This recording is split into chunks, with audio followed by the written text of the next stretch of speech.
Know you more.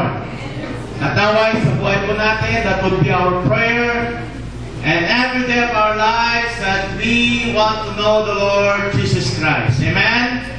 At naway sa umaga po ito ay higit po natin makikilala ang Panginoon.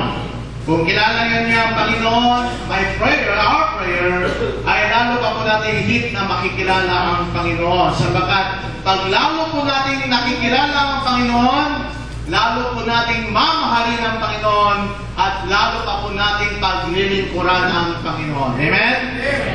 Let's all stand. Tayo pong lahat ay tumayo. Tayo pong lahat ay dumako sa sandali ng pananalangin. Ipagkatiwala natin sa Panginoon ang ating pong sama-samang pag-aaral nito. Aming Diyos na mapangyarihan sa lahat, Lord, tulad ng ninawit po ng aming kapatid, yan po ang aming desire to know you more. Lord, magpakilala kang patuloy sa amin through your word. At lalo na, at kami naman ay, ang puso namin ay bukas upang aming tanggapin ang iyong mga salita.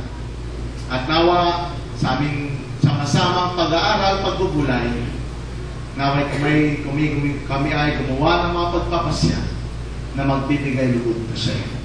Sa pangalan ni Jesus, ito po aming panalangin. Amen at amen. Mabuhay po tayong lahat. Sa bagay na hindi po mahadlangan, hindi po pwedeng itigil ang tinatawag na Pasko. Marami nagsasabi na hindi dapat daw ipagdiwang ang Pasko at may mga ilang mga sekta o relihiyon na ayaw nilang celebra ang Pasko. Ang sabi ko naman, huwag kayong tumanggap ng Christmas bonus at huwag kayong mag-Christmas vacation. Ayaw naman nila. Sabi nila, huwag naman yun. Sabi nila, huwag naman yung huwag kami tumanggap ng Christmas bonus. O, di ba? Pero ayaw nila sa Pasko. Gusto niyo ba may Pasko? Amen? Amen. Lalo pag may Christmas vacation, may Christmas bonus, yan po tayo ay natutuwa. At kapag ganitong panahon ng Kapaskuhan ay malamig na ang panahon. Doon po kami nasa Tanay, ay talaga ramdam na po namin yung lamig ng panahon, yung simoy ng hangin. Talagang sabi ko kay Pastor James, Nieva Pastor, ang lamig ng hangin, yung mga bandang tanghali po yun.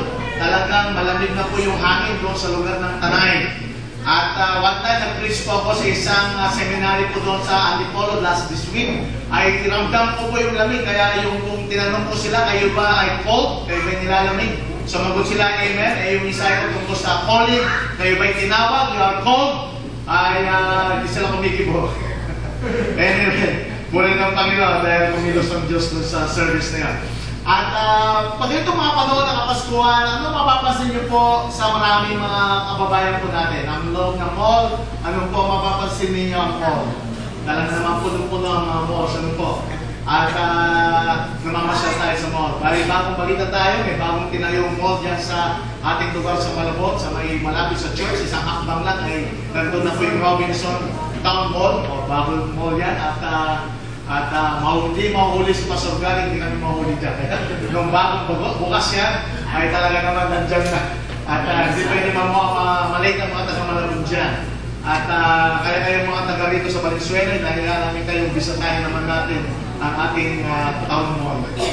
At tulad po ng sinabi ko, talaga ang mga tao po, traffic ang EDSA, traffic ang bawat medical thoroughfares po natin, lalo sa mga lugar ng mga malls.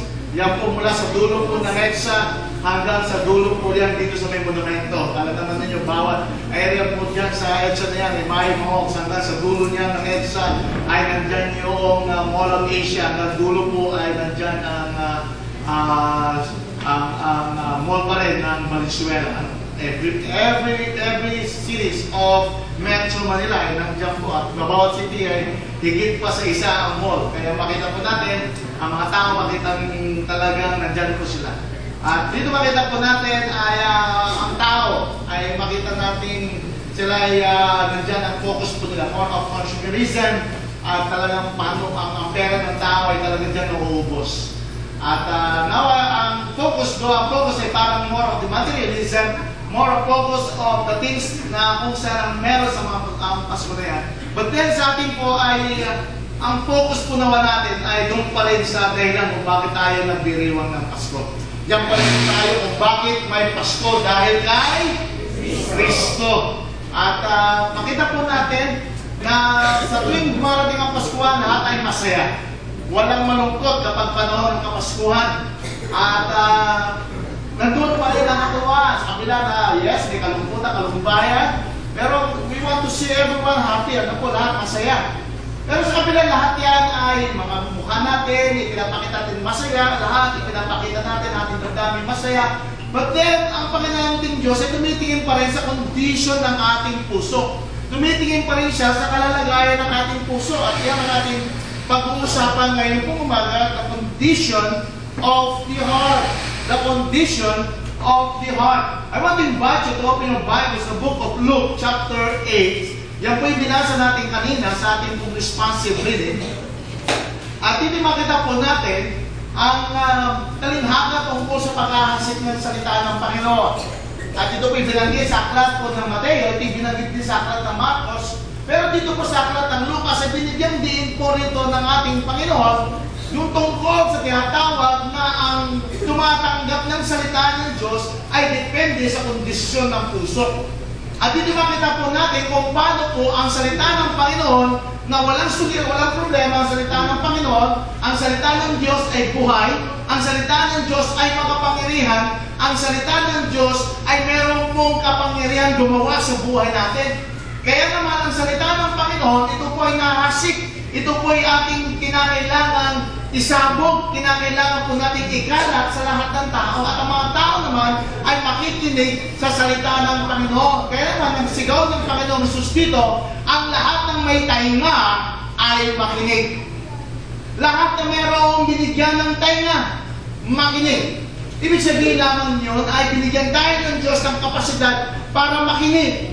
Nilikha ng Diyos ang tainga upang tayo makapakinig. Upang sa ganun, ang salita ng Diyos na yan ay papasok sa pisikal na tainga hanggang ito'y pumasok sa ating kaiptura ng ating puso, doon sa puso na kung saan ay kung magbibigay ng pagpapasya sa kanyang narinig mula sa salita ng Panginoon.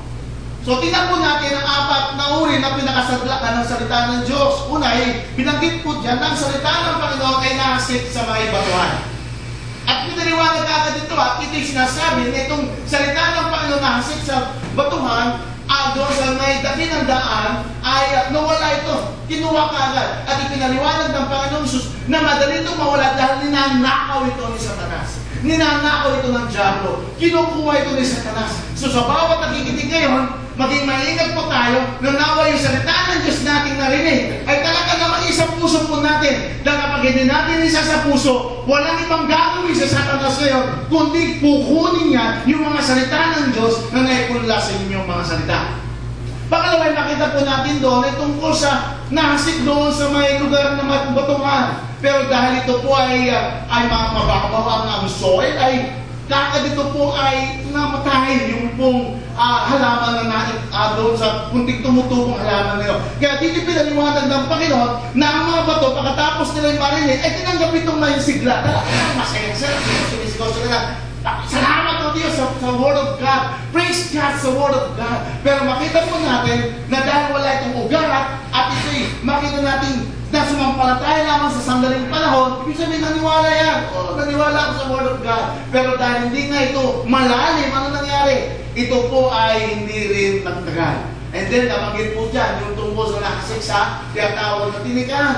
At ito'y tumubo naman, pero dahil nga ito ay tinikan, nasa kalang nangyari. Ito'y hindi rin lumagawa at tumubo ng gusto. At ito'y pinaliwanag ng Panginoon na kung saan na nahulog nga ito sa may tinikan ay dahil nga alalahan ng buhay, mga kayamanan at kalayawan sa buhay, at ito ay hindi nga talaga nagsipagbunga. At yung panghuli ay pinaliwanag ng Panginoon tungkol sa good soil o the good hearts. Na kung saan nahulog ito sa mabuting lupa, anong sinabi? Ito po ay tumubo at nagbunga ng tag-100. At ito'y makita natin ay pinaliwanag ng Panginoon Jesus to na ito yung pusong handa na makinig ng salita ng Panginoon, na ito'y iniingatan ng isang tapat at mabuting puso at nagbubunga na may pagtsatsaga. Amen. Luke chapter 8, 4-15. Lahat nga ating binasa, yun ang pinagbiligan natin ng pagpapaliwanag. Pero sabi po doon sa verse 15, ano po ang pinapaliwanag sa verse 15? Na the seeds that fell in good soil stand for those who hear the message and retain it in a good and obedient heart, and they persist until they bear fruit. Naulugan lamang po niyan na ang salita ng Panginoon, dahil na ang puso mo'y isang pusong mabuti, isang pusong handang tumanggap ng mensahe. Ito po'y nananatili yung salita ng Diyos. At dahil ito'y nananatili, ito po ay nagiging masunuring puso. At ito ay hindi mapipigilang di magbunga ng mabuti. Tanungin mo yung katabi mo, kapatid, kumusta ang puso mo? How's your heart? How's your heart? Pusong bato ba? Pusong tinig ba yan? Pusong mabuti ba yan? Nadang makinig ng salita ng Panginoon. Dito makita natin the kinds of hearts in verse 12, 13, 14, and verse 15. We have what we call the trampled ground, where every man, every woman, every person walks through that way. Lumalakad sa daanan na yan. At nakakapakan ito. At ito'y pinaliwanag, ito yung tumigas na. Kaya kung ang puso na yan, hinayaan natin lakaran ng iba't ibang mga, yung mga pagsubok na dumaan. Siyempre dumaan yan sa buhay po natin. At dahil minsan, sa dami ng naging karasan, imbis na ito'y tumingin sa Panginoon at tanggapin niya yung mga nangyari ito dahil para bang merong itong palito ng Panginoon, yung bang tanggapin niya makaluwagan yung mga nangyari sa kanyang buhay. Pero kung sa tingin niya ay para bang hindi ayos yun, negatibo siya doon, at ang kanyang pananaw ay iba, ito'y habang tumatagal na naapakan, ay nagiging matigas sa puso. If we let that heart. Kaya, nangyayari yan. Nakakapakan yung puso na yan. Alam na kung ilang tao ang umapak sa inyo. Hindi ko alam kung ilang tao yung mga nagsalita ng mga salitang hindi nyo ginusto. Pinakinggan yung mga salitang yung mga negatibong pananalita. Mga pananalita na kung sana, alam nyo, masyadong critical at masyado kayong nasaktan. Pero kapag hinahayaan kayong saktan ng mga salita ng mga tao, habang hinahayaan kayong saktan at pinapatigas naman ninyo ang inyong mga kalooban, isang araw magiging hardened soil yung puso na yan. At nakakalungkot yun.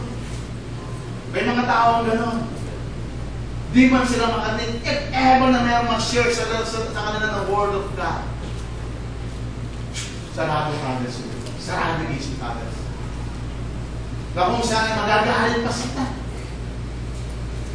Yung isa ay nagkukwento sa akin, Pastor, pinagtatawanan yung mister ko dahil ang mga barkada niya, mga kainuman niya, kalasingan niya, nung makita nila siya, nagbibit-bit ang Biblia at pupunta sa church, ay wala nang gawin ng mga barkada niya, ay sinasabihan niya, oo, nagpapakamadal ka!